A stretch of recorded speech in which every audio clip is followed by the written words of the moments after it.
Recently, I have appeared for ICI Big Campus interview in August 2025. Yes, I have cleared my CA final attempt in May 2025 only, and guess what? I got the offer through campus. So, today I am here to guide you on how you can easily crack your interview on this small campus if you do not get the opportunity on big campus. तो सबसे पहले कौन कौन eligible होता है small campus interview के लिए? Anyone who did not get the opportunity in big campus or who did not accept the offer in big campus, they are eligible for the small campus interview.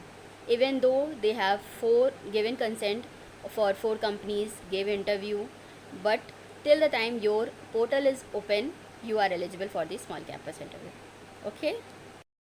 Most important and the first point for you to crack the interview, you must be confident. And I want to share with you how you can be confident. To increase your confidence level, आपको सबसे पहले अपने आप को well prepared करना पड़ेगा कि उस जॉब इंटरव्यू के लिए। सबसे पहले आप स्टडी करो कि आप किस कंपनी के लिए जा रहे हो, किस प्रोफाइल के लिए जा रहे हो, उसे एनालाइज करो एंड उस इंटरव्यू के लिए वेल प्रिपेयर्ड हो। अगर आप वेल प्रिपेयर्ड रहोगे तो आप कॉन्फिडेंट रहोगे। उसके बाद ये मैटर नहीं करेगा कि आपको कौन से क्वेश्चंस पूछे जा रहे हैं, डायरेक्टली पूछे जा रहा है या नहीं पूछा जा रहा है, या फिर आपने जो स्टडी किया था उसी से रिलेटेड पूछा जा रहा है या नहीं। आप कॉन्फिडेंट रहोगे तो आप अच्छे से एनालाइज कर पाओगे, कोई भी क्वेश्चंस आपसे पूछा जाए और आप उसका आंसर अच्छे से दे पाओगे। It's okay. ये मैं आपको अपने एक्सपीरियंस से बता रही हूँ, क्योंकि ऐसा नहीं है कि मैं कोई भी इंटरव्यू में रिजेक्ट नहीं हुई हूँ। मैंने कैंपस से पहले बहुत सारे इंटरव्यूज़ दिए हैं, कुछ में मैं सेलेक्ट भी हुई हूँ, कुछ में मैं रिजेक्ट भी हुई हूँ। बट मैंने यही सीखा है कि अगर आप कोई भी इंटरव्यू के लिए वेल प्रिपेयर होके जा रहे हो तो आप वहाँ पे कॉन्फिडेंट रहोगे। अगर आपकी तैयारी अच्छी है तो आप कॉन्फिडेंट रहोगे, और अगर आप कॉन्फिडेंट रहोगे तो आप किसी भी क्वेश्चन का अच्छे से आंसर दे पाओगे।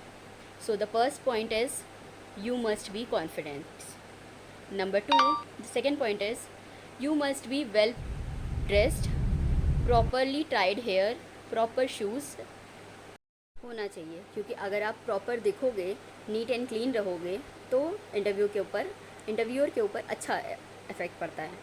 Okay. Number 3, the English speaking. बहुत सारे लोगों के डाउट्स होते हैं क्या हमें बहुत हाई प्रोफाइल वाली इंग्लिश बोलनी पड़ती है? नो, इन जनरल आप जैसे इंग्लिश बोलते हो, आप इन जनरल वैसे ही उनको आंसर देना, इन अ सीक्वेंस वे में आंसर देना। देयर इज़ नो इशू कि आपको बहुत ज़्यादा हाई इंग्लिश, प्रोफिशिएंट इंग्लिश बोलनी पड़ेगी। It's okay if you are familiar with the English.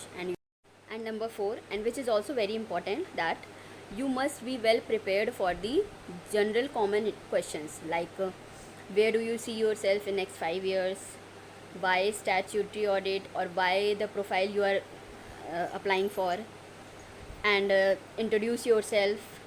सो आपको इन सारे क्वेश्चंस की, जनरल क्वेश्चंस की अच्छे से तैयारी करनी चाहिए ताकि आप वहाँ जाके घबराओ नहीं और आप प्रॉपरली आंसर दे पाओ। उन्हें ऐसा नहीं लगना चाहिए कि आप रट के आए हो, बट हाँ, आपकी तैयारी होनी चाहिए ताकि आप वहाँ पे वेल आंसर कर पाओ। ओके। अगर आपको कोई क्वेश्चंस नहीं भी आते हैं तो आप घबराना मत उस चीज़ के लिए कि वो आपको रिजेक्ट कर देंगे। अगर आपको 1-2 क्वेश्चंस नहीं भी आता है तो आप पहले तो कुछ सेकेंड लेना और सोचना।